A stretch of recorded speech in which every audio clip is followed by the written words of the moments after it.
أعوذ بالله من الشيطان الرجيم. يا أيها الذين آمنوا كتب عليكم الصيام كما كتب على الذين من قبلكم لعلكم تتقون أياما معدودات فمن كان منكم مريضا أو على سفر فعدة من أيام أخر وعلى الذين يطيقونه فدية طعام مسكين فمن تطوع خيرا فهو خير له وأن تصوموا خير لكم إن كنتم تعلمون شهر رمضان الذي أنزل فيه القرآن هدى للناس وبينات من الهدى والفرقان فمن شهد منكم الشهر فليصمه ومن كان مريضا أو على سفر فعدة من أيام أخر يريد الله بكم اليسر ولا يريد بكم العسر ولتكملوا العدة ولتكبروا الله على ما هداكم ولعلكم تشكرون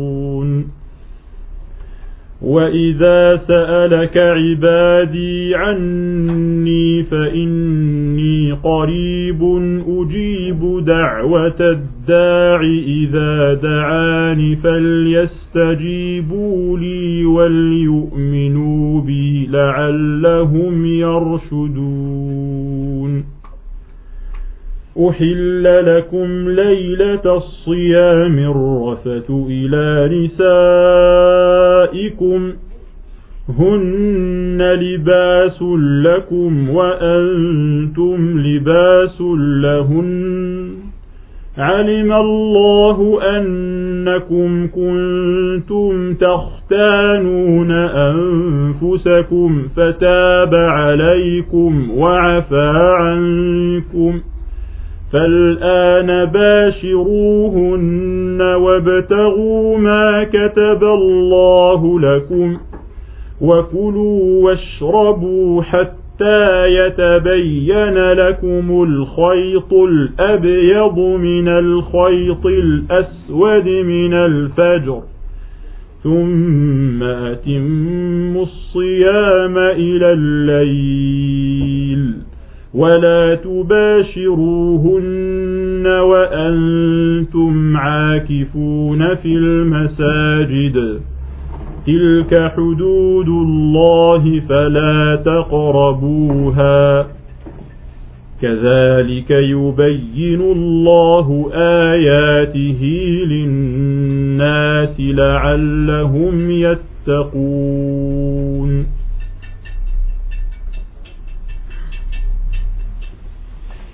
الحمد لله والصلاة والسلام على رسول الله أما بعد. La louange revient de Allah subhanahu wa ta'ala qui nous a permis d'atteindre ce mois qui est extraordinaire puisqu'il sort de l'ordinaire. En effet, le prophète sallallahu alayhi wa sallam dit que lorsque la première nuit de ce mois arrive, les portes du paradis s'ouvrent et aucune ne reste fermée, les portes du paradis se ferment et aucune ne reste ouverte, et les diables se retrouvent enchaînés et ils n'arrivent pas à avoir la même activité qu'ils avaient auparavant. Et on verra également dans les versets qu'on va commenter, Inch'Allah, cet après-midi, en essayant d'être le plus bref et le plus simple possible, sans rentrer dans les détails des divergences juridiques, ce qu'Allah dit à son sujet. Allah subhanahu wa ta'ala s'adresse à nous en nous appelant par le nom de croyants, et c'est un honneur qu'il nous fait. Et lorsque tu entends un verset qui commence par Ya ayyuhalladhina amanu, il faut que tu te sentes directement concerné. Et c'est ce que les savants conseillent pour comprendre et saisir le sens du Coran. C'est que lorsque tu l'entends ou lorsque tu le lis, tu te considères directement concerné et tu considères qu'Allah s'adresse à toi personnellement et particulièrement. Et donc il s'adresse à nous en disant Ya ayyuhalladhina amanu, vous les croyants, kutiba alaykum as-siyam, le jeûne, as-siyam vous a été prescrit. Kutiba, c'est-à-dire vous a été prescrit de manière obligatoire et donc a été déclaré comme étant une obligation. Et as-siyam en arabe ça veut dire le fait de s'abstenir, le fait de s'abstenir de manière générale. Cela peut être une abstention concernant la nourriture, cela peut être une abstention concernant autre chose. Et dans la religion, religieusement parlant, as-siyam, c'est le fait de s'abstenir de tout ce qui rompt le jeûne. On verra qu'est-ce qui rompt le jeûne, ce qui casse, ce qui coupe, ce qui interrompt le jeûne, du fajr,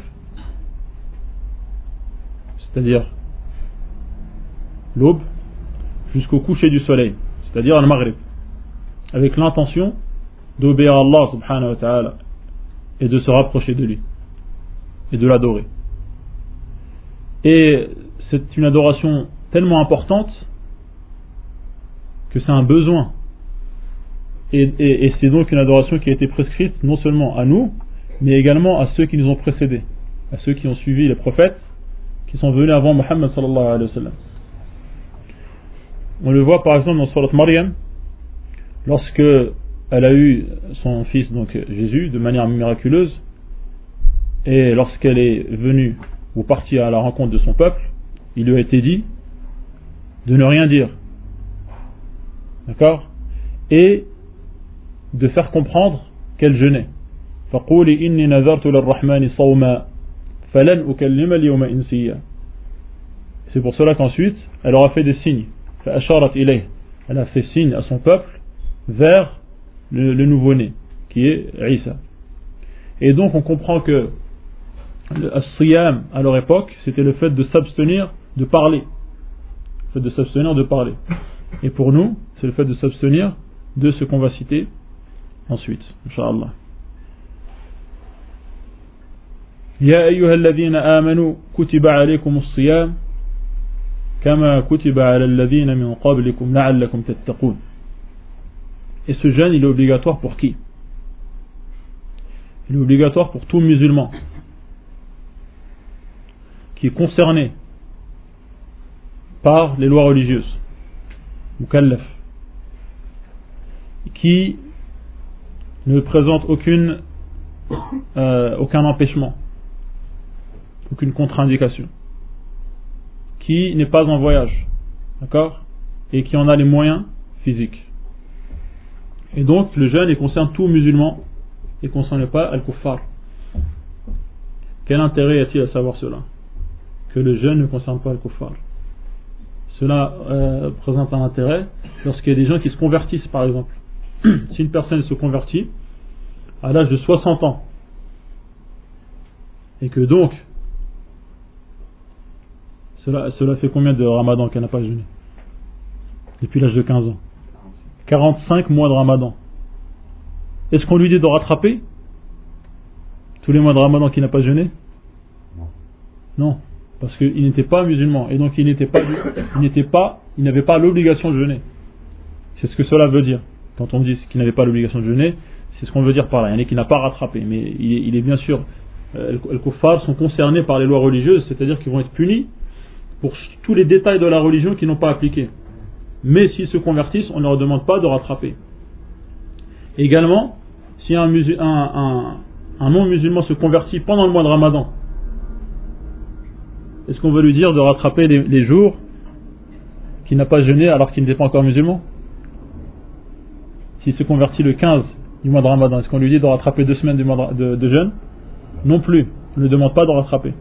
C'est ce qu'on veut dire lorsque on affirme que ceux qui ont l'obligation de jeûner, ce sont les musulmans, et les musulmans bien sûr, qui sont concernés par les lois religieuses, c'est-à-dire qui sont pubères et qui ont toutes leurs raisons, qui ne sont pas fous ou possédés, ni qui raisonnent. Et donc tout musulman pubère a l'obligation de jeûner. Il faut savoir donc comment est-ce qu'on atteint la puberté. La puberté qu'on appelle al-boulough, elle est atteinte lorsque 3 signes apparaissent pour les hommes et il y en a 4 ou un 4e concernant les femmes. Toute personne qui atteint l'âge de 15 ans, tout garçon, toute fille qui atteint l'âge de 15 ans, il est pubère. Quelle que soit sa situation, quel que soit son état. À partir du moment où il atteint l'âge de 15 ans, même s'il n'y a pas les autres signes, il devient pubère et il a donc l'obligation de jeûner, notamment. Et donc, les personnes qui disent mes enfants ils sont encore petits, ils sont encore faibles, alors qu'il a 16 ans, 17 ans, 18 ans, c'est une erreur. D'accord? Le deuxième signe, je ne rentre pas trop dans les détails pour que tout le monde suive, Inch'Allah. Le deuxième signe, c'est le fait d'éjaculer. À partir du moment où une personne éjacule, que ce soit dans son sommeil ou lorsqu'il est éveillé, parce qu'il ne dort pas, à partir du moment où il éjacule avec du plaisir, en éprouvant du plaisir, il devient pubère.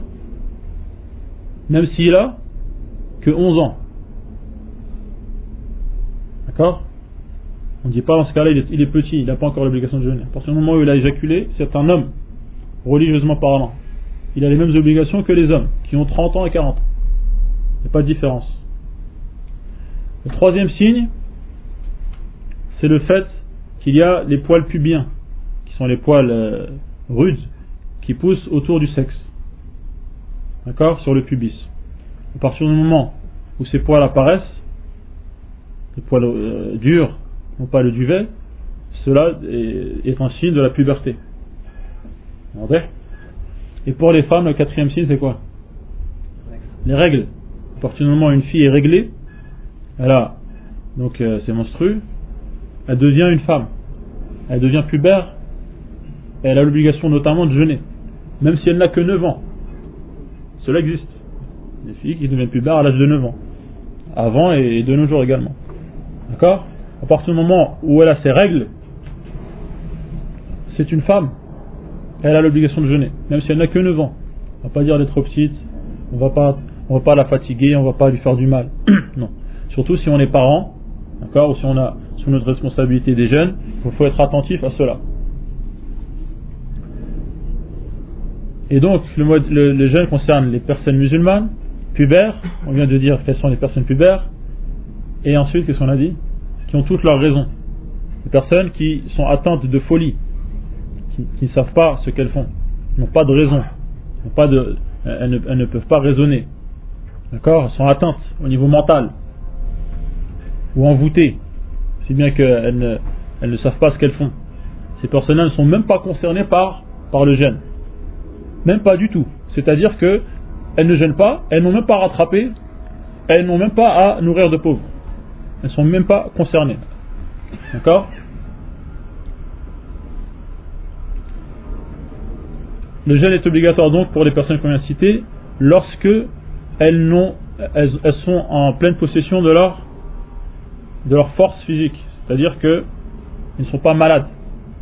Les personnes malades, on verra dans les détails, elles sont exemptées. Elles ont une dispense pour ne pas jeûner, comme on a vu dans le verset. فَمَنْ كَانَ مِنْكُمْ مَرِيضًا أَوْ عَلَى سَفَرٍ فَعِدَّةٌ مِنْ أَيَّامٍ أُخَرَ. Et dans l'autre verset, فَمَنْ كَانَ مَرِيضًا أَوْ عَلَى سَفَرٍ فَعِدَّةٌ مِنْ أَيَّامٍ أُخَرَ. On verra dans les détails. Bon, on va suivre l'ordre des versets, Inch'Allah. Et également, il faut que cette personne ne soit pas en voyage. Si elle est en voyage, elle n'a pas l'obligation de jeûner. Elle n'a pas l'obligation de jeûner, et tous les savants sont d'accord et unanimes à ce sujet. On verra dans les détails ensuite. Et pour la femme, il y a un élément supplémentaire, c'est que elle ne doit pas avoir ses règles ou ses lochis, c'est-à-dire les saignements qui ont lieu après l'accouchement. Si une femme a ses règles ou ses lochis, elle ne jeûne pas. Elle ne doit pas jeûner. Et tous les savants sont d'accord à ce sujet. Donc, on récapitule ou pas besoin? On récapitule. Les personnes qui ont l'obligation de jeûner sont les musulmans. D'accord? Pubères. Quand je dis musulmans, les musulmanes, c'est pareil. Musulmans, ou musulmanes, pubères, c'est-à-dire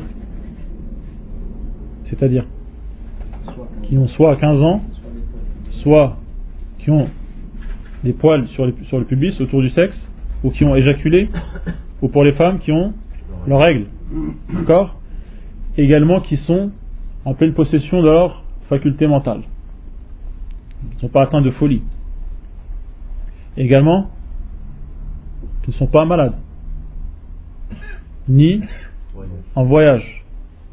Et également qui n'ont pas alors, pour les femmes, leurs règles ou leurs lochis.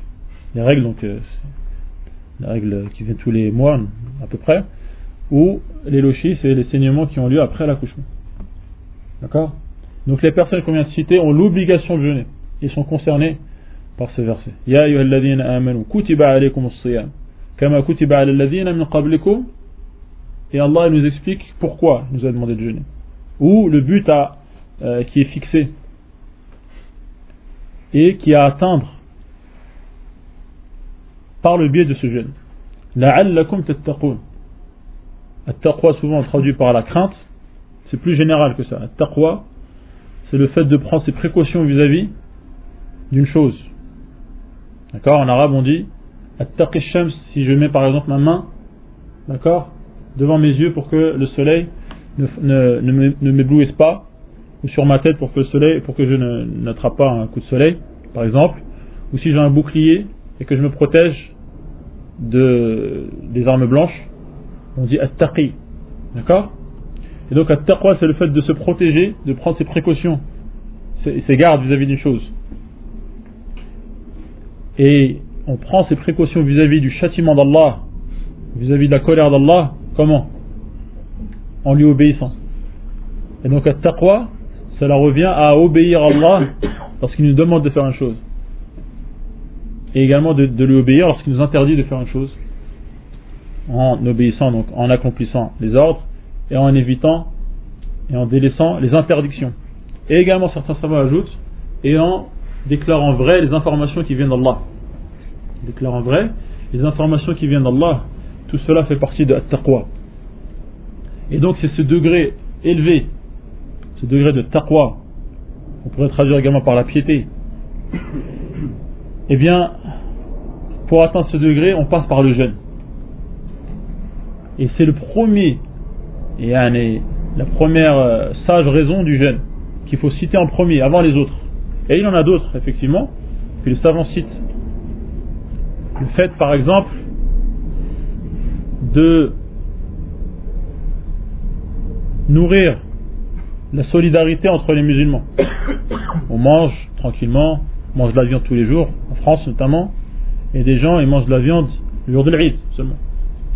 Et d'autres, quand ils déjeunent, ils ne dînent pas. Lorsqu'ils dînent, ils ne déjeunent pas. Et certains qui mangent, mais pas à leur faim. Et un des moyens de ressentir ce qu'ils ressentent pour pouvoir être le plus proche d'eux et ne pas les oublier, c'est d'éprouver ce que eux-mêmes éprouvent. Lorsque du matin au soir tu ne manges pas. Et là ça te fait réfléchir par rapport à ceux qui seront comme cela toute l'année. Alors que toi, cela a lieu seulement pendant un mois. Que dire alors de ceux qui éprouvent et subissent cela pendant 12 mois? Et également, le fait de jeûner affaiblit le corps et réduit la circulation du diable. Parce que le diable coule dans nos veines, comme le prophète sallallahu alayhi wa sallam en a informé. Et donc le fait d'affaiblir le corps en diminuant les prises de nourriture affaiblit l'activité du diable, du shaitan. Et il y a d'autres également sages raisons du jeûne que les savants citent dans les ouvrages plus détaillés. La'allakum tattaqun.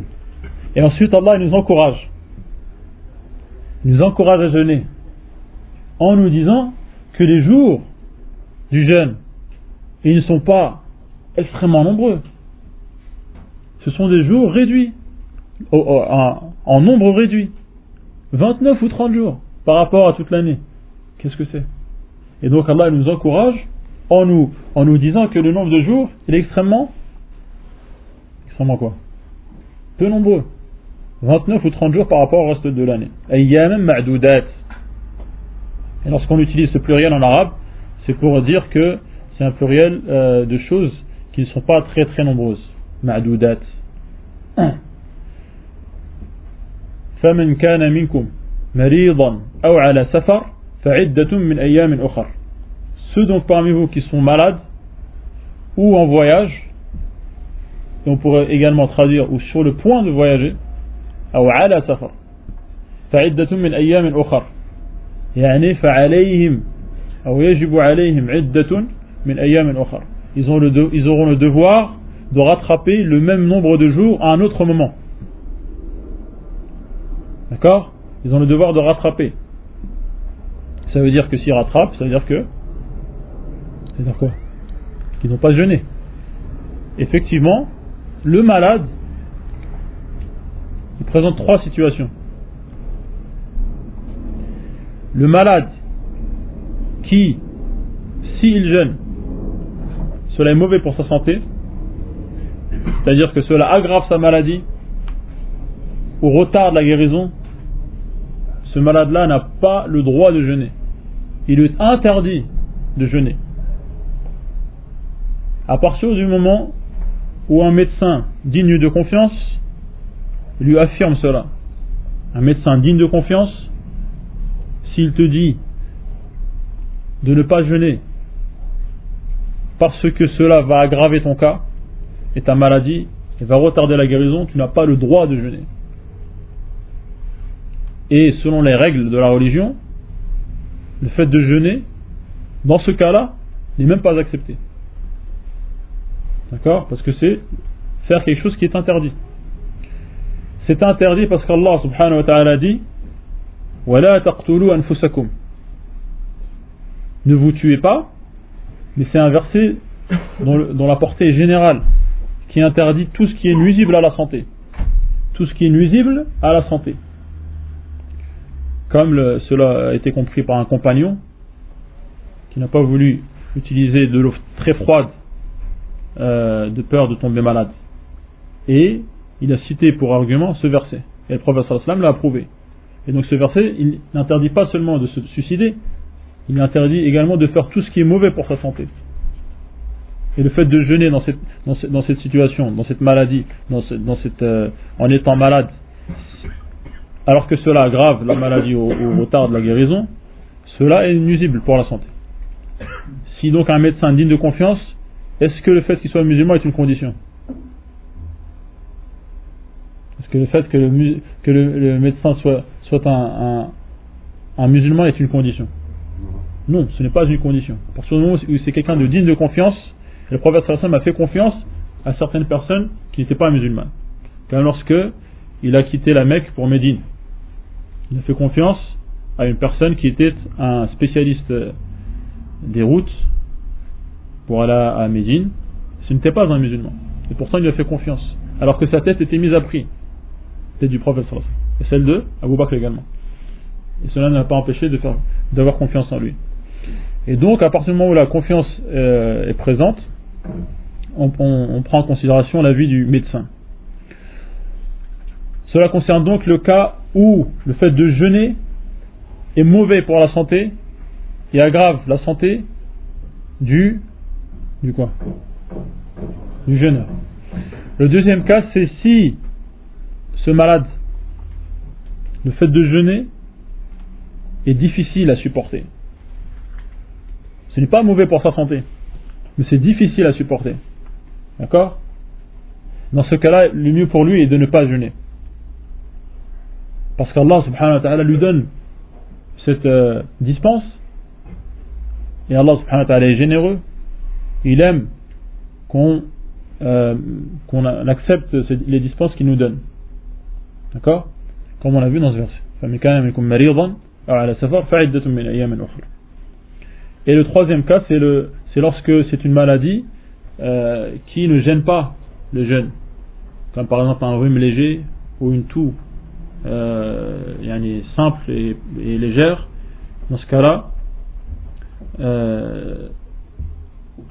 il semblerait, d'après les avis des savants, que la personne jeûne quand même. Parce que la dispense, elle est donnée pour faciliter les choses. Et comme cela est cité dans le verset juste après, Yuridu Allahu bikumul yusr wa la yuridu bikumul usr. Allah veut pour vous la facilité et non pas la difficulté. Et donc, si c'est une maladie qui est légère et qui ne cause aucune difficulté, on reste sur le principe qui est que on a l'obligation de jeûner. Donc, je résume à l'envers. La personne qui est malade, mais cela ne la gêne pas pour jeûner. Ou plutôt, le fait de jeûner, oui, cela ne la gêne pas pour jeûner, et donc c'est tout à fait supportable pour elle, et cela n'est pas difficile. Qu'est-ce qu'elle fait? Qu'est-ce qu'il fait ce malade? Il jeûne. Si ce malade, le fait de jeûner, c'est difficile, mais sans aller jusqu'à être mauvais pour sa santé. Il jeûne pas, mais c'est mieux pour lui de ne pas jeûner. D'accord? C'est mieux pour lui de ne pas jeûner. Parce qu'Allah lui donne la dispense et il se doit ou il convient de l'accepter. D'accord? Et le troisième cas, si cette personne qui est malade jeûne et que cela est mauvais pour sa santé, ou cela est mauvais pour sa santé si jamais elle jeûnait. Dans ce cas-là, il lui est interdit de jeûner, parce qu'il est interdit de se faire du mal. Et donc on se rend compte de l'erreur de certaines personnes qui sont malades, qui sont gravement malades, et qui disent non, moi je vais me forcer. Ils veulent se rapprocher d'Allah, ils veulent en faire plus, d'accord? Alors que cela est mauvais pour leur santé. C'est une erreur. Bref. فمن كان منكم مريضا أو على سفر. Également le voyageur. Tous les savants sont d'accord sur le fait que le voyageur n'a pas l'obligation de jeûner. On a déjà parlé du voyage. C'est quoi un voyage? Vous vous rappelez ou non? Eh oui. À partir du moment où les gens considèrent que le trajet que tu as fait est un voyage. D'accord? Vous me suivez ou non? Non. Si je fais un trajet et que pour les gens je suis en voyage, je leur dis au revoir, ils me disent au revoir, je me prépare, lorsque je reviens les gens m'accueillent, lorsqu'on demande à mon sujet, les gens disent il est parti en voyage, les gens ils considèrent que c'est un voyage. D'accord? Et pour la majorité des rites, c'est à peu près 83 km. D'accord? Et lorsque les gens ne sont pas d'accord, on peut également revenir sur cette limite qui est de 83 km. Si les gens ils divergent sur le fait que ce soit un voyage ou non. On revient à quelque chose de délimité et fixe. À partir du moment où donc j'ai commencé ce voyage, j'ai le droit de ne pas jeûner. Je n'ai pas l'obligation de jeûner. Tous les savants sont d'accord pour dire que celui qui est en voyage n'a pas l'obligation de jeûner. Et la divergence c'est est-ce que c'est pas sur ce qu'il a le droit de pas jeûner, c'est sur le contraire, c'est qu'il a le droit de jeûner. En vrai? Non. Et donc la personne qui est en voyage, elle a également trois cas. Si elle est en voyage et que le fait de jeûner pendant ce voyage est mauvais pour sa santé, qu'est-ce qu'on dit alors? La même chose que pour le malade. Il lui est interdit de jeûner. Quand le prophète sallallahu alayhi wa sallam était en voyage, un jour où il faisait extrêmement chaud. Et on a informé le prophète sallallahu alayhi wa sallam, alors que la journée allait bientôt se terminer. Il lui a dit que c'était trop difficile à supporter. Et le prophète a rompu son jeûne. Il a bu de l'eau. Et il y a des gens qui ont continué à jeûner. Et le prophète sallallahu alayhi wa sallam a dit Oulaïka al-usah, Oulaïka al-usah. Ces gens-là ont désobéi. Et si on désobéit, c'est que ce qu'on a fait, c'est haram. Et donc dans ce cas-là, c'est haram c'est interdit de jeûner si une personne est en voyage et que cela est insupportable. est mauvais pour sa santé. D'accord? Très bien. Deuxième cas, une personne est en voyage, c'est dur pour elle de jeûner. Ce n'est pas mauvais, ce n'est pas insupportable, mais c'est quand même difficile à supporter. C'est difficile. Dans ce cas-là, qu'est-ce qu'on dit? Mais pour elle, c'est mieux de ne pas jeûner. Car le prophète sallallahu alayhi wa sallam a vu une personne autour de laquelle les gens faisaient de l'ombre, et il a demandé à son sujet, et ils ont dit c'est quelqu'un qui jeûne. Ils étaient en voyage. Et le prophète sallallahu alayhi wa sallam a dit Laysa min al-birr as-siyam fi as-safar. Le fait de jeûner en voyage n'est pas un acte de bien, n'est pas quelque chose de bien, le fait de jeûner en voyage. Et le hadith, il ne veut pas dire que dans tous les cas, ce n'est pas bien de jeûner. Parce que le hadith, il a une cause, il a un contexte. Le prophète, il a dit cela concernant les gens qui sont dans le même état que lui, que celui qui jeûne alors que c'est difficile. À tel point que les gens, ils étaient autour de lui à lui faire de l'ombre. Vous avez compris? Et donc, pour toutes les personnes qui sont dans le même cas que lui, eh bien, le mieux pour eux, c'est de ne pas jeûner. Dans le voyage où c'est difficile de jeûner. Et pour la personne qui est en voyage, et pour elle, ce n'est pas dur de jeûner. Pour elle, c'est pareil, qu'elle jeûne ou qu'elle ne jeûne pas.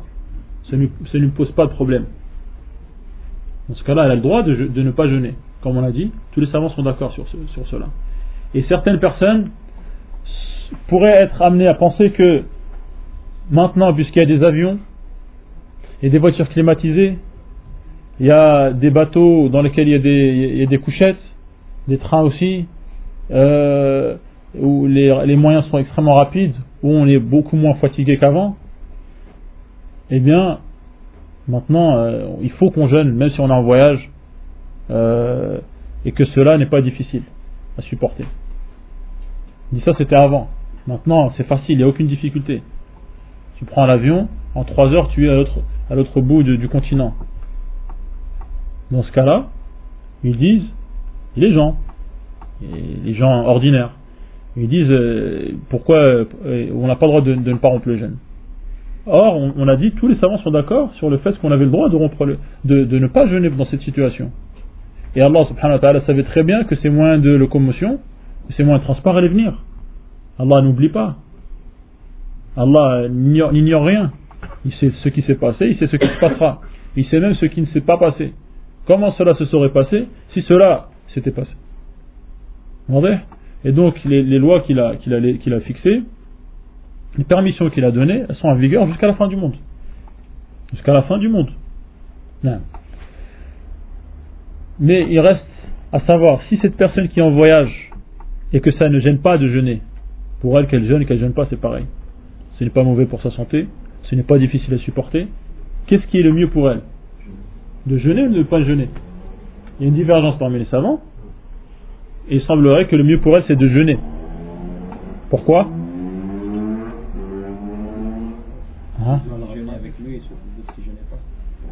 D'une part, mais on ne peut pas faire pencher l'un des deux. Parce que c'est l'acte du prophète sallallahu alayhi wa sallam.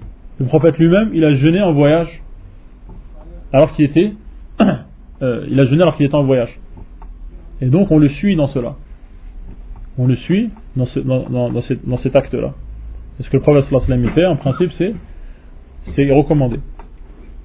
Comme dans le hadith où les compagnons disent qu'ils étaient en voyage et qu'il faisait chaud, à tel point qu'ils mettaient leurs mains sur leur tête pour se protéger de la chaleur, et il n'y avait que le prophète sallallahu alayhi wa sallam et Abdullah ibn Rawaha qui jeûnaient. Donc le prophète il a jeûné alors qu'il était en voyage, et donc on le suit. On le suit parce que ce qu'il fait est en principe recommandé. Ça c'est d'une part. D'autre part, cela permet de jeûner au moment initial où le jeûne a été demandé, qui est pendant le mois de Ramadan. En vrai, comme le frère dit également, cela permet de jeûner avec les gens. Cela est plus encourageant. On sait bien que quand on a des jours rattrapés, l'enthousiasme il est moins présent que lorsqu'on jeûne avec tout le monde pendant le mois de Ramadan. Vous confirmez? Je vois que certains confirment. Et également, c'est un moyen de s'acquitter au plus vite de son devoir. Un moyen de s'acquitter au plus vite de son devoir, puisque on n'aura pas de dettes qui peuvent s'étaler dans le temps et il peut se passer ce qui se passe ensuite. Je ne sais pas ce qui peut se passer. Non. Voilà donc concernant les malades et les voyageurs. Et ceux qui ont mangé alors qu'ils étaient malades ou en voyage, qu'est-ce qu'ils doivent faire? Ce qu'il dit dans le verset. Voilà. فَعِدَّةٌ مِّنْ أَيَّامٍ أُخَرَ. Ils doivent rattraper le même nombre de jours à un autre moment. Le même nombre de jours, ça veut dire que quelqu'un qui a mangé pendant tout le mois de Ramadan parce qu'il était malade, il doit rattraper un autre mois ou il doit rattraper le même nombre de jours. Si par exemple il jeûne le mois de Shawwal après, le mois de Shawwal, le mois qui est juste après Ramadan, et que le mois de Ramadan il y avait 29 jours, et le mois de Shawwal il y en a 30. Non, si c'est 29 jours qui ont eu lieu pendant le mois de Ramadan, il devra rattraper 29 jours. Et il devra le rattraper avant quand? La date limite, la date butoir pour rattraper, c'est quand? C'est l'autre Ramadan. Il ne doit pas retarder jusqu'à plus tard que le mois de Ramadan suivant. Comme cela rapporté dans le hadith de Aïcha, qui n'avait pas la possibilité de rattraper, et ensuite qui a dit ce par quoi on comprend que la date limite, ou la période limite, c'était le Sha'ban, le mois avant le Ramadan suivant. D'accord? Non. Et ensuite Allah subhanahu wa ta'ala dit وَعَلَى الَّذِينَ يُطِيقُونَهُ فِدْيَةٌ طَعَامُ مِسْكِينٍ. Dans l'autre lecture qui est également répandue parmi les maghrébins, وَعَلَى الَّذِينَ يُطِيقُونَهُ فِدْيَةُ طَعَامِ مَسَاكِينٍ. Cela concerne, il y a deux interprétations à ce passage.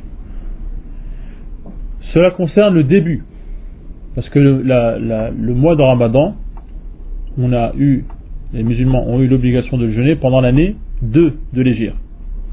Donc le prophète sallallahu alayhi wa sallam, l'année 2 de l'Hégire, c'est donc 2 ans, ou pendant la deuxième année, après que le prophète soit arrivé à Médine. Parce que vous savez que le prophète est né où? À la Mecque. Il a vécu à la Mecque pendant 40 ans. Ensuite il est devenu prophète. Ensuite il est resté 13 ans à la Mecque. Et ensuite, donc lorsqu'il avait combien? 53 ans, qu'est-ce qu'il a fait? Il a émigré, il a fait al-hijra de la Mecque vers Médine. Et ensuite il est resté à Médine 10 ans. Donc il est mort à 63 ans, à peu près. D'accord? Et donc, le prophète sallallahu alayhi wa sallam, lorsqu'il est arrivé à Médine, le calendrier hégirien, là on est en 1400 combien là? 27. Et donc ce calendrier, il a commencé lorsque le prophète est arrivé à Médine. Donc ça fait combien de temps que le prophète est arrivé à Médine? 1427 ans. D'accord? Et donc, en l'année 2, donc il y a 1425 ans, le mois de Ramadan, comment? Oui, il y a 1425 ans, le jeûne de... Ah oui, mais c'est pas grave, c'est pas. Alhamdulillah. Il faut, à partir du moment où vous êtes présent sur l'essentiel, alhamdulillah. C'est juste pour comprendre ce qu'on dit. En l'an 2 de l'Hégire, pour certaines personnes, ça peut pas vouloir dire grand chose. En l'an 2 de l'Hégire, ça veut dire la deuxième année après que le prophète soit arrivé à Médine. Le jeûne du mois de Ramadan est devenu obligatoire. D'accord? Et donc le prophète, il a jeûné 9 Ramadans. Sallallahu alayhi wa sallam. 9 Ramadans. Et avant, le jeûne du mois de Ramadan n'était pas obligatoire. C'était au choix. Ceux qui voulaient, ils pouvaient jeûner. Et ceux qui voulaient, ils jeûnaient pas. Mais ils donnaient à manger à un pauvre à la place. D'accord? Mais le fait de jeûner était mieux. D'accord? Il y a certains savants qui conseillent de s'arrêter ici pour ceux qui lisent. Et ensuite de reprendre in kuntum ta'lamun. Et donc cela était au début. Et ensuite, le jeûne du mois de Ramadan est devenu obligatoire sans choix entre nourrir et jeûner. Pour ceux qui avaient la possibilité de jeûner, lorsqu'Allah a dit فَمَنْ شَهِدَ مِنْكُمُ الشَّهْرَ فَلْيَصُمْ. À partir de là, c'est devenu obligatoire. Il n'y a plus le choix entre jeûner ou nourrir un pauvre. D'accord? Mais ce verset il est resté d'actualité. وعلى الذين يطيقونه فدية طعام مسكين pour les personnes âgées et les malades dont la maladie est chronique. Chronique, ça veut dire qu'elle ne s'arrête pas à la maladie. C'est que certaines maladies, il n'y a pas comme certains diabètes ou le cancer, certains cancers qui, une fois qu'on l'a, on l'a jusqu'à la fin de sa vie. Et donc c'est une maladie qui est chronique, c'est-à-dire qui ne s'arrête jamais. D'accord? Et donc pour ces gens-là qui sont soit des vieillards, qui n'ont pas les moyens de jeûner, et les malades qui ne guériront pas, ou dont la guérison n'est pas attendue, Allah est capable de tout, la maladie elle n'est pas envisagée en tout cas, la guérison pardon, ces personnes-là elles continuent à appliquer ce verset, c'est-à-dire qu'au lieu de jeûner, qu'est-ce qu'elles vont faire? Elles vont nourrir un pauvre. Est-ce qu'un vieillard il pourra rattraper un jour? Quelqu'un qui est extrêmement âgé, elle n'a pas la force de jeûner. Quand est-ce qu'elle pourra rattraper? Elle ne peut pas rattraper. Vous êtes d'accord avec moi? Une personne qui a une maladie qui ne guérira pas, quand est-ce qu'elle va rattraper? Elle ne peut pas. Donc ça, ce sont deux cas où la personne qui mange pendant le mois de Ramadan, qui ne jeûne pas, qu'est-ce qu'elle va faire? Elle ne va pas rattraper. Elle va nourrir un pauvre pour chaque jour dans lequel elle n'aura pas jeûné. Vous avez compris? Voilà.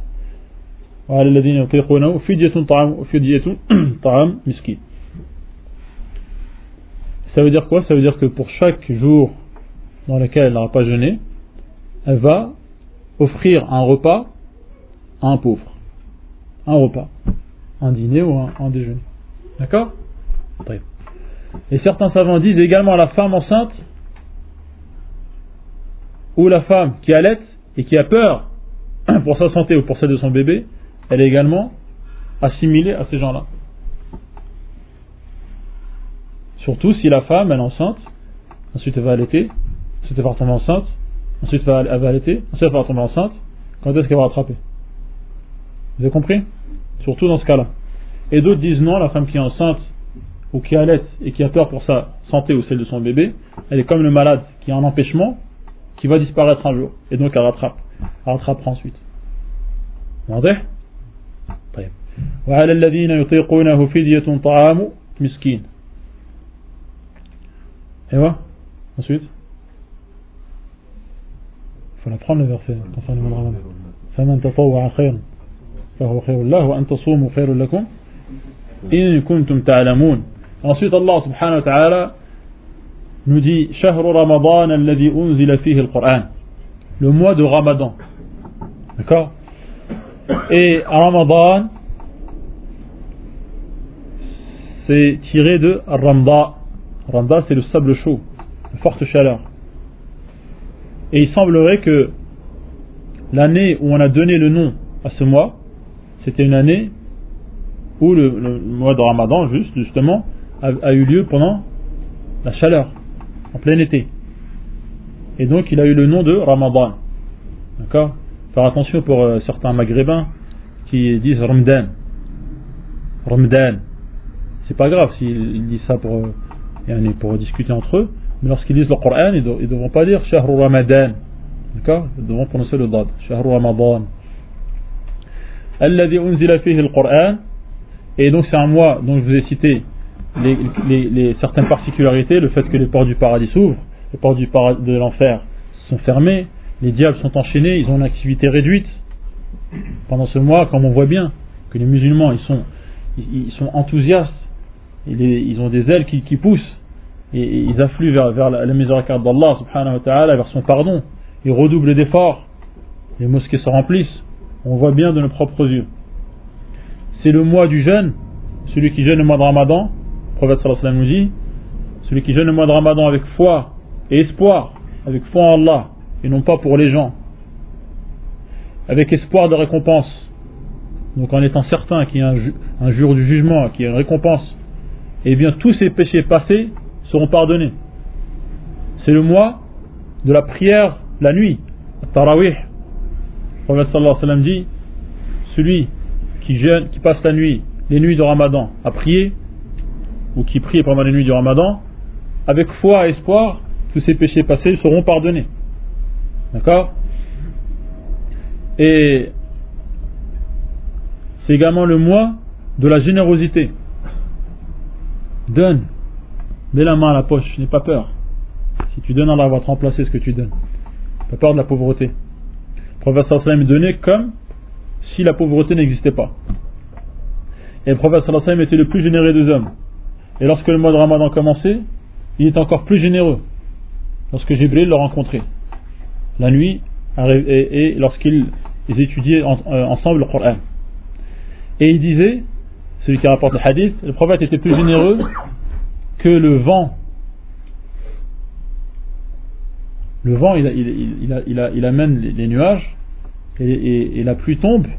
Quand la pluie elle tombe, est-ce qu'elle fait des différences entre les terres qui ont besoin d'eau et les terres qui n'ont pas besoin d'eau? C'est une pluie, elle tombe sur toute la surface. Et également, le prophète sallallahu alayhi wa sallam était généreux et donnait à ceux qui étaient pauvres, ceux qui étaient riches, ceux qui avaient besoin, ceux qui n'avaient pas besoin, il donnait. Et il nous a également encouragé à le faire en disant que celui qui offre à celui qui jeûne de quoi rompre son jeûne, il avait la même récompense que lui. C'est également le mot du Coran, comme on voit dans ce verset. Le prophète sallallahu alayhi wa sallam révisait avec Jibril le Coran, les nuits du Ramadan. Et c'est pendant ce mois que le Coran a commencé à être révélé, ensuite il a continué à être révélé pendant 23 ans. Et le premier verset était Surat Iqra. Et le dernier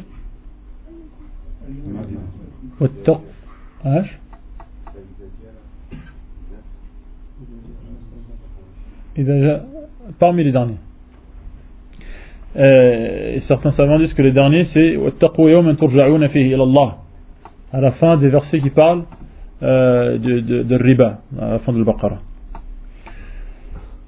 شهر رمضان الذي أنزل فيه القرآن هدى للناس, pour guider les gens, le Coran. C'est un guide. مبينات, il explicite les choses. من الهدى والفرقان, c'est un discernement, il permet de discerner entre les choses, pas mélanger. Il discerne entre le vrai et le faux, le licite et l'illicite, le licite et l'illicite. فمن شهد منكم الشهر فليصمه. Et donc, il y a deux interprétations de ce passage. فمن شهد منكم الشهر فليصم. الشهر c'est la nouvelle lune, selon la première interprétation. Et comme on dit quelque chose de connu en arabe, de célèbre, mashhour, lorsque à la nouvelle lune, quand on voit le croissant de lune, tout le monde le voit. Peut-être pas la première nuit ou la deuxième, mais ensuite, la lune, tout le monde la voit et c'est quelque chose de clair. La lune, elle est dans le ciel, c'est quelque chose d'extrêmement célèbre, entre guillemets.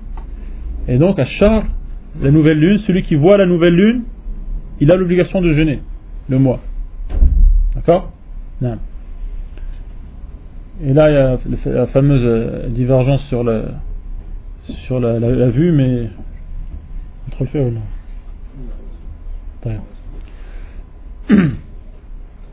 Et la deuxième interprétation, فَمَنْ شَهِدَ مِنْكُمُ الشَّهْرَ فَلْيَصُمْ, c'est-à-dire ceux qui sont présents pendant le mois et qui ne sont pas en voyage. فَمَنْ شَهِدَ يعني هو شاهد, il est présent, il n'est pas en voyage. Là, il a l'obligation de jeûner. Et s'il est en voyage, hein, il n'a pas l'obligation de jeûner. Et après, ça dépend, comme on a dit. Ça dépend si c'est mauvais pour sa santé, ou si c'est difficile, sans être mauvais, ou si ça ne le gêne pas. D'accord? Non. Donc dans le premier cas, c'est interdit. Dans le deuxième, c'est déconseillé. Et dans le troisième, c'est recommandé de jeûner.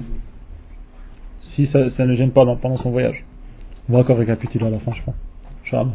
فَمَنْ شَهِدَ مِنْكُمُ الشَّهْرَ فَلْيَصُمْهُ وَمَنْ كَانَ مَرِيضًا أَوْ عَلَى سَفَرٍ فَعِدَّةٌ مِنْ أَيَّامٍ أُخَرَ. Et donc, ça reprend le verset d'ensuite, et on va rajouter un autre élément. c'est que donc la personne qui est en voyage, elle a le droit de ne pas manger, de pas jeûner, pardon. Vous êtes d'accord avec moi? Mais est-ce qu'elle doit attendre d'attendre les 83 km ou d'attendre la distance où il est considéré comme étant en voyage, ou à partir du moment où il quitte sa ville, il a le droit de manger? Hein? À partir du moment où il quitte sa ville, il a le droit de manger. Plus encore, il y a un hadith qui a été authentifié par Al-Albani notamment, qui dit que celui qui a l'intention de voyager, il a le droit de manger avant même de prendre la route.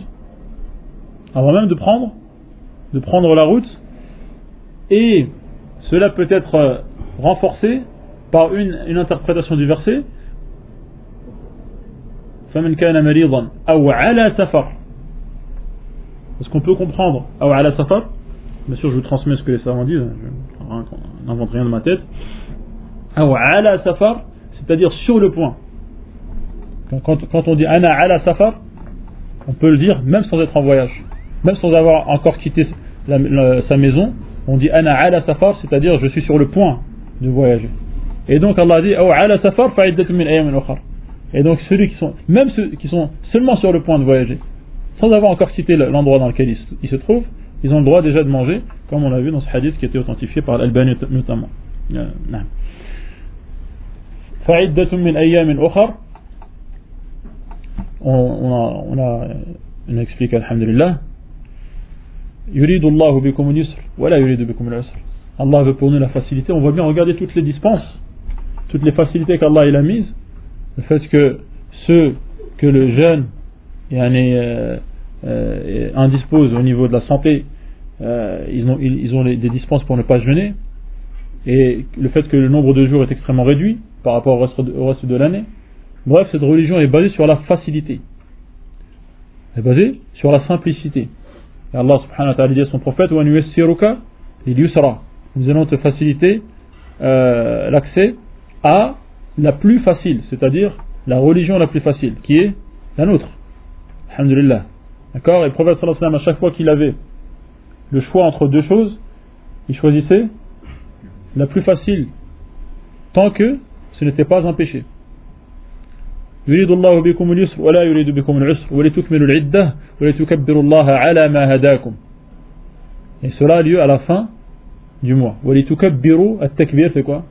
Le fait de dire Allahu Akbar. Et ça a lieu quand? Le jour de l'Aïd. Donc à la fin, لتكملوا العدة ولتكبروا الله. Lorsque le mois de Ramadan se termine, le takbir commence jusqu'à ce que l'imam arrive pour l'Aïd, pour la prière de l'Aïd. Parce que c'est que la prière a lieu avant le discours, contrairement au vendredi. Et il y a quelque chose d'extrêmement joli à dire sur ce passage. وَلِتُكَبِّرُوا اللَّهَ عَلَى مَا هَدَاكُمْ. On pourrait traduire littéralement, et afin de dire Allahu Akbar au-dessus de ce vers quoi Allah vous a guidé, ou de la guidance entre guillemets qu'Allah vous a accordé. Comme si grâce à ce mois de Ramadan on s'est élevé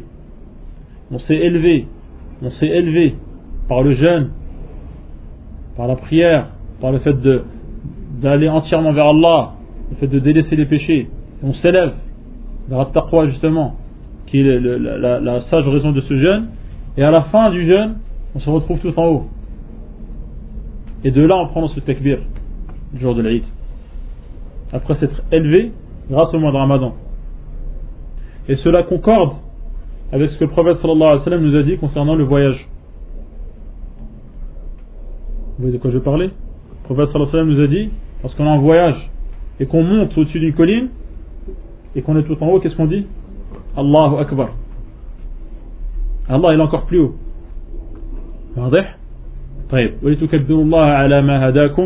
Et donc c'est une faveur qu'Allah nous a donnée, que de nous permettre de nous rapprocher de lui. وَلِتُكَبِّرُوا اللَّهَ عَلَى مَا هَدَاكُمْ. Je vous disais bien, il y a un truc. نعم. لا بس نتعلم إن شاء الله.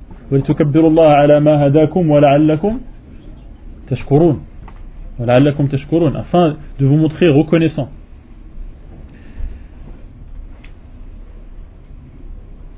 Et ensuite le verset qui suit, qui est cité à la fin du jeûne,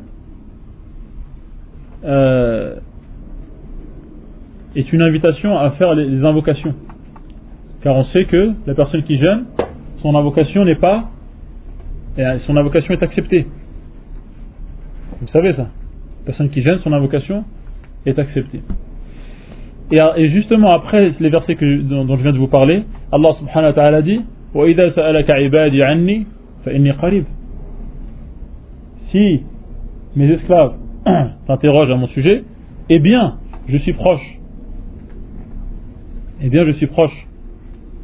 أُجِيبُ دَعْوَةَ الدَّاعِ إِذَا دَعَانِ فَلْيَسْتَجِيبُوا لِي وَلْيُؤْمِنُوا بِي لَعَلَّهُمْ يَرْشُدُونَ. Je réponds ou j'exauce les invocations, et donc qu'ils répondent à mon appel, qu'ils croient en moi afin d'être guidés. Et là également il y a une chose intéressante à dire. وَإِذَا سَأَلَكَ عِبَادِي عَنِّي فَإِنِّي قَرِيبٌ. Et Allah n'a pas dit وَإِذَا سَأَلَكَ عِبَادِي عَنِّي فَقُلْ إِنِّي قَرِيبٌ. Si mes esclaves t'interrogent à mon sujet, eh bien je suis proche, directement. Et Allah n'a pas dit dis-leur je suis proche. Alors que dans les autres versets, il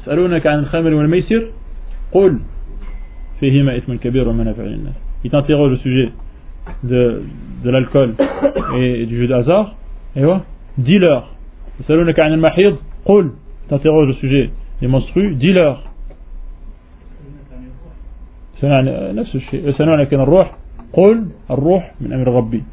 au sujet de l'âme, dis-leur. Et donc, lorsqu'il s'agit de transmettre la religion, il y a un intermédiaire qui est le prophète sallallahu alayhi wa sallam. On ne peut pas adorer Allah sans passer par l'intermédiaire on ne peut pas comprendre la religion et apprendre sa religion sans passer par l'intermédiaire du prophète qui nous apprend cette religion. Mais lorsqu'il s'agit d'adorer Allah, cela lui sans intermédiaire. On adore Allah directement, sans passer par des intermédiaires comme les prophètes par exemple. C'est pour ça qu'Allah dit directement, sans redire le qul qui est dit dans les versets qui parlent de la législation, de la réponse aux questions. Et là, concernant l'adoration, il n'y a pas d'intermédiaire, directement entre l'esclave et Allah subhanahu wa ta'ala. Et ensuite Allah subhanahu wa ta'ala dit uhilla lakum laylata as-siyam ar-rafathu ila nisaikum. Ar-rafat, c'est l'acte sexuel, et également les paroles qui y sont liées. Cela est permis pendant la nuit. Pendant le mois de Ramadan. Parce qu'on a dit, le jeûne a lieu du fajr jusqu'au coucher du soleil. D'accord? Hunna libasun lakum wa antum libasun lahun. Vous êtes mêlés à elles sont mêlées à vous, ou également elles vous recouvrent et vous les recouvrez, ou elles vous protègent et vous les protégez. Tout cela est compris par le terme libas. Et ensuite, donc sans s'attarder sur l'histoire de ces versets, Allah subhanahu wa ta'ala dit فَالْآنَ بَاشِرُوهُنَّ وَابْتَغُوا مَا كَتَبَ اللَّهُ لَكُمْ وَكُلُوا وَاشْرَبُوا حَتَّى يَتَبَيَّنَ لَكُمُ الْخَيْطُ الْأَبْيَضُ مِنَ الْخَيْطِ الْأَسْوَدِ مِنَ الْفَجْرِ. Allah nous dit qu'ici qu'il nous est permis d'avoir des rapports sexuels, de boire et de manger, d'accord, pendant toute la nuit, jusqu'à ce que le fil de l'aube apparaisse clairement. Jusqu'à ce que le fajr il apparaisse de manière claire, qu'il n'y ait plus aucun doute. Et que donc la personne a le droit de manger, de boire et d'avoir des relations sexuelles tant qu'elle n'a pas la certitude que le fajr a lieu. D'accord? Si elle sait que le fajr n'a pas lieu, elle a le droit de continuer. Si elle doute du fait que le fajr a lieu ou non, elle a le droit de continuer. Si elle penche fortement vers le fait que c'est le fajr, mais sans être certain, elle a le droit de continuer. s'il est certain que c'est le Fajr, il doit arrêter. Vous avez compris? Voilà. Non. Bien sûr, quand on parle, quand le fuqaha il parle d'une chose, oui, on rappelle. Non, mais c'est vrai, c'est important. Il y a des choses qui peuvent être pas être comprises par tout le monde. Une fois, je me rappelle, j'avais dit j'avais expliqué les piliers de l'islam, j'avais parlé du jeûne. J'avais dit c'est le fait de s'abstenir d'avoir des relations sexuelles pendant la journée de Ramadan. Il y a quelqu'un qui m'a dit ah bon, tu fais bien de me le dire. Elle ne savait pas. C'est des choses qui sont évidentes, mais pas pour tout le monde. Donc quand on dit des relations sexuelles, bien sûr licites, et les relations sexuelles illicites hors mariage, elles sont interdites pendant le Ramadan, en dehors du mois de Ramadan, le jour et la nuit. Et donc on a là les 3 éléments de base desquels il faut s'abstenir. Parce qu'on a dit que le jeûne, c'est le fait de s'abstenir de tout ce qui rompt, tout ce qui casse ce jeûne, du Fajr jusqu'au coucher du soleil. Qu'est-ce qui casse ce jeûne? Comme les gens disent. Ce qui annule le jeûne. Hein? Et bien, en principe, les trois actes qui annulent, ils sont cités dans ce verset. Principaux, Yann. L'acte sexuel, d'accord? Et tout ce qui est assimilé, comme le fait de provoquer l'éjaculation. Le fait de provoquer l'éjaculation est assimilé à la relation. Et cela annule le jeûne. Également, le fait de manger ou de boire, ça annule le jeûne. Que cela passe par la bouche ou par le nez. Et tout ce qui est assimilé, tout ce qui est considéré comme étant pareil. Comme par exemple les perfusions dans lesquelles il y a de la nourriture, des éléments qui nourrissent le corps. Cela également annule le jeûne. Parce que c'est comme la nourriture. Vous avez compris? Et également, en se basant sur un hadith authentique, celui qui provoque le vomissement, son jeûne est annulé. Celui qui vomit sans faire exprès, sans le provoquer, son jeûne n'est pas annulé. On parle de celui qui provoque le jeûne. D'accord? Et pour certains savants également, en se basant sur un hadith,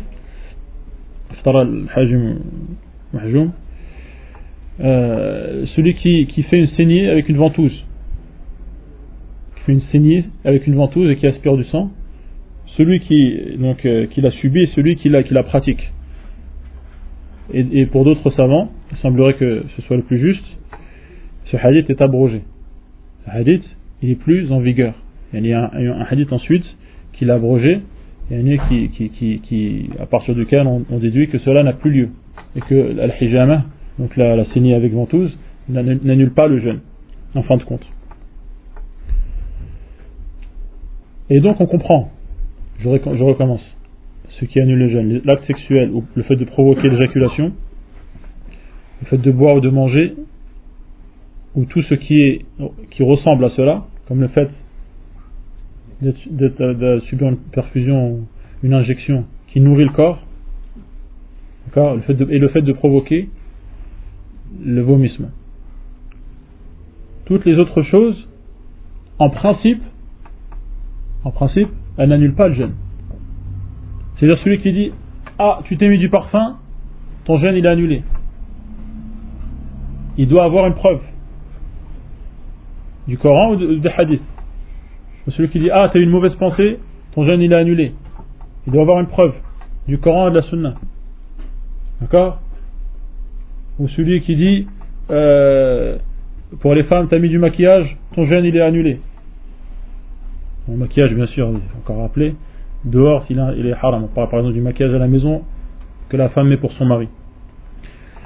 Comment? Oui, par exemple le fait de nager. Ah, t'as nagé, t'as plongé sous l'eau, ton jeûne il est annulé. Il faut un dalil, une preuve du Coran et de la Sunna. D'accord? Donc tout ce qui n'est pas cité dans les éléments qu'on a mentionnés et qui annulent le jeûne, qui sont dans le verset et dans le hadith, concernant le fait de provoquer le vomissement, tout le reste, en principe, ça n'annule pas le jeûne. D'accord? S'il n'y a pas une preuve qui prouvent que cela annule le jeûne, et bien cela n'annule pas le jeûne. Vous avez compris? Et donc, le fait de faire une prise de sang, par exemple, faire des analyses n'annule pas le jeûne. D'accord? Le fait de mettre du parfum n'annule pas le jeûne. Le fait d'utiliser le siwak du matin jusqu'au soir n'annule pas le jeûne. D'accord? Le fait de prendre une douche n'annule pas le jeûne. Le fait de plonger sous l'eau n'annule pas le jeûne. Etc. etc. Le fait de se brosser les dents à partir du moment où on n'avale pas le dentifrice n'annule pas le jeûne. Les savants déconseillent cela. Ils conseillent s'il y a du dentifrice, d'utiliser la nuit. Parce que c'est subtil, ça peut passer dans la gorge, couler dans la gorge. C'est clair? Voilà. Donc pour dire ça annule le jeûne, il faut une preuve. Sinon, ça n'annule pas le jeûne. Voilà la règle concernant couper les cheveux, voilà tout ce qu'on peut s'imaginer. S'il n'y a pas de preuve, ça n'annule pas le jeûne. Non. Et donc Allah subhanahu wa ta'ala dit وَكُلُوا وَاشْرَبُوا حَتَّى يَتَبَيَّنَ لَكُمُ الْخَيْطُ الْأَبْيَضُ مِنَ الْخَيْطِ الْأَسْوَدِ مِنَ الْفَجْرِ ثُمَّ أَتِمُّوا الصِّيَامَ إِلَى اللَّيْلِ. Ensuite, complétez le jeûne jusqu'à la nuit. Et donc là on comprend que la nuit elle commence quand? Au Maghrib. Parce qu'il faut jeûner jusqu'au Maghrib, pas jusqu'à l'Isha. D'accord? Non. Ce qu'on a dit concernant ce qui annule le jeûne, c'est la personne qui l'a fait délibérément, qui choisit elle-même en connaissance de cause, en sachant que ça annule le jeûne, et qui choisit elle de le faire. Si elle l'a fait alors qu'elle a oublié, cela n'annule pas le jeûne. D'accord? Si elle le fait alors qu'elle a été contrainte, on l'a menacée de mort si elle faisait pas cette chose-là. D'accord? Si elle buvait pas de l'eau par exemple, et qu'elle boit de l'eau sous la contrainte, une menace effective, pas une menace imaginaire, et le fait qu'il boive, ça n'annule pas son jeûne. Celui qui a bu de l'eau, il a oublié, il a bu de l'eau, ça n'annule pas son jeûne. D'accord? Et également celui qui est ignorant, il ne savait pas, par exemple, que le fait de provoquer le vomissement, ça annule le jeûne, il ne savait pas. Et également, cela n'annule pas son jeûne. Voilà. Car le prophète sallallahu alayhi wa sallam dit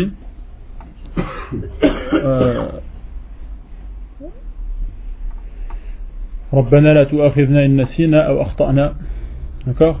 Et Allah a dit قد فعلت النسيان, le fait d'avoir oublié, le fait également de s'être trompé. Et donc cela, Allah ne nous en tient pas rigueur. Et également Allah parle de ceux qui ont été contraints de faire des actes qui font sortir de la religion. Et il dit إِلَّا مَنْ أُكْرِهَ وَقَلْبُهُ مُطْمَئِنٌ بِالْإِيمَانِ. Il dit que ces gens-là qui ont été sous la contrainte, qui ont dit des paroles par exemple qui font sortir de la religion, ont fait des choses comme se prosterner à quelqu'un d'autre qu'Allah, qui fait sortir de la religion, sous la contrainte, sous la menace de mort, eh bien Allah n'allait pas, il ne leur en tient pas rigueur, il ne les punit pas pour cela. D'accord? Et l'ignorance, on sait également que celui qui est ignorant, il n'est pas puni pour son acte, car Allah subhanahu wa ta'ala ne punit pas avant d'envoyer un messager.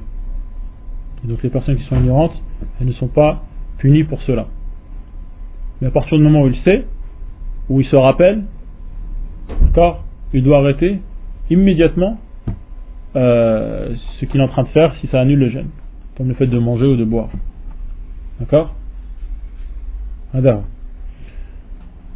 Et donc Allah termine ces versets en disant Tilka hududullah fala taqrabuha, en disant que ce sont là les limites d'Allah qu'il ne faut pas approcher. D'accord? Et il nous dit également que c'est de cette manière-là, comme on va voir de manière extrêmement belle et extrêmement détaillée et précise et riche dans les sens qu'on peut en tirer. كذلك يبين الله آياته للناس, c'est de cette manière. كذلك البيان يبين الله آياته للناس, c'est de cette manière qu'Allah explicite, expose ces signes, ces versets aux gens, لعلهم يتقون, afin qu'ils prennent leur garde et afin qu'ils obéissent à Allah. D'accord? Je récapitule. Wallahu a'lam, sallallahu ala Muhammad wa ala alihi wa sahbihi.